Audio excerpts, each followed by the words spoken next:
Everyone আসসালামু আলাইকুম। সুমাইয়া আহমেদ চ্যানেলে আপনাদের সবাইকে স্বাগতম। তো আজকের ব্লগটা শুরু করেছি দুপুরের রান্না দিয়ে। তো রান্না হচ্ছিল, আমি ছোট ছোট করে ক্লিপ নিচ্ছিলাম আর কি। তো ক্লিপ নিতে নিতে এখানে ডিম রান্না করা হচ্ছিল। আজকে ছোলার ডাউল দিয়ে ডিম রান্না করা হবে। তো ছোলার ডাউল দিয়ে আপনারা ডিম খেয়েছেন কিনা আমি জানি না, তবে ছোলার ডাউল দিয়ে ডিম রান্নাটা কিন্তু খুবই মজা লাগে।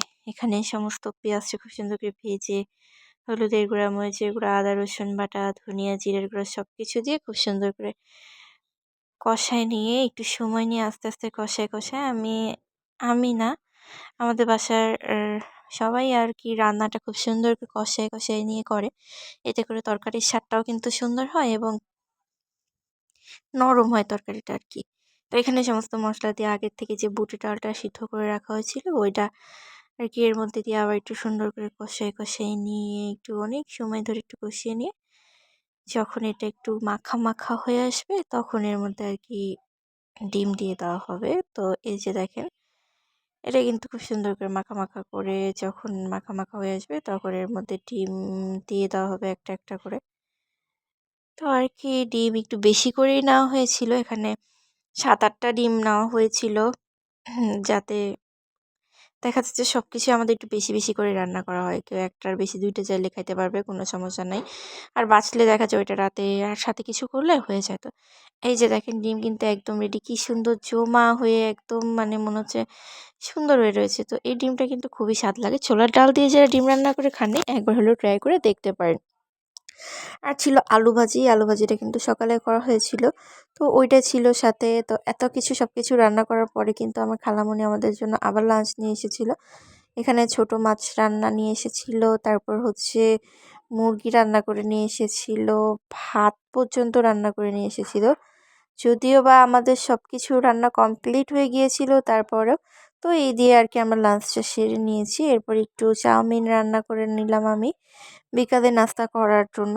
তো এই যে চাউমিন, কিন্তু এই চাউমিনটা কিন্তু খেতে খুবই মজাদার। ঠিক আছে, এটার রান্নাটা একটু ভিন্ন, তবে এটা খেতে কিন্তু অনেক মজাদার। তো এই যে চাউমিন রান্না করে নাস্তা টাস্তা করে নিলাম। এর সাথে ছিল মিষ্টি আলু। মিষ্টি আলু মেবি এটা সবাই খেয়েছেন এবং সবাই চিনে থাকবেন। এটা কিন্তু খুব মজাদার এবং সুস্বাদু একটা আলু। আলু কিন্তু মিষ্টি হয়, এটা হচ্ছে মিষ্টি আলু দেখে বোঝা যায় যে আলু মিষ্টি হয়, বা রাঙা আলু বলে এটাকে। তো এই যে আমার আম্মু মিষ্টি আলুগুলো ছুলে নিচ্ছিল, আমি এখানে ক্লিপ নিচ্ছিলাম। তো আমার ভিডিও দেখতে দেখতে যদি ভিডিওর কোনো অংশে ভালো লেগে থাকে অবশ্যই চ্যানেলটি সাবস্ক্রাইব করে পাশে থাকবেন এবং ভিডিওতে একটি লাইক কমেন্ট এবং শেয়ার করবেন। আর যারা আমাকে সাপোর্ট করবেন, আমার ভিডিওতে লাইক কমেন্ট করবেন, অবশ্যই সাথে সাথে ব্যাক পাবেন। আমি যারা আমাকে সাপোর্ট করে আমি প্রতিনিয়ত তাদের সবসময় সাপোর্ট করি। আর ভিডিও দেখতে দেখতে যদি কোনো অংশে মনে হয় ভুল হয়েছে বা ঠিক করা উচিত কমেন্ট করে জানাবেন। আর অবশ্যই ক্ষমা সুন্দর দৃষ্টিতে দেখবেন। তো এই যে আমার মিষ্টি আলুগুলা কিন্তু আম্মু ছুলে নিয়েছে, অনেকগুলোই ছিল, সবগুলো ছুলে নাই আর কি। 4টার মতো নেওয়া হয়েছে খাওয়ার জন্য। তো অনেক সুন্দর মিষ্টি ছিল মিষ্টি আলুগুলো, এখনকার মিষ্টি আলু তো অনেক মজা। আর এগুলো একটু পুরনো জিনিস আর কি, ধুলো জমে গিয়েছে, এগুলো পরিষ্কার করার জন্য বের করেছিলাম। এখানে এই যে অনেক আগে এগুলা কিনে রেখেছিলাম, তাও বছরখানেক হবে। বছরখানেক আগে এই যে এই দুল সেটটা খুব চয়েস করে কিনেছিলাম, তখন এই জিনিসগুলো খুব চলতো আর কি। কিন্তু এটা একটা দিনের জন্য শখ করেও পরে দেখা হয়নি আর কি। আমার খুব কেনাকাটা করার অভ্যেস, আমি অনেক অনেক জিনিস হাতের কাছে যেটা ভালো লাগে আমি আর কি কিনে রেখে দিই। তো এই সেই দুলটা, এটা কিনে রেখে দিয়েছিলাম বছরখানেক আগে, বা 2 বছর 3 বছর আগে। আজকে একটু বের করে দেখছিলাম। কাপড় রিং কিনেছিলাম কিছু। তো এই যে আছে, যেটা ভালো লাগে 5, 6, 7টা করে একবারে কিনে রাখি।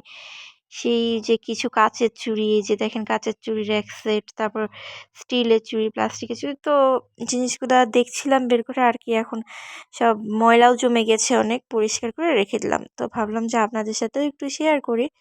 এই যে মোটামুটি যাই করি আপনাদের সাথে শেয়ার করি। তো সবাই ভালো থাকবেন, সুস্থ থাকবেন। আজকে এই পর্যন্ত, আবার কালকে দেখা হবে ইনশাল্লাহ।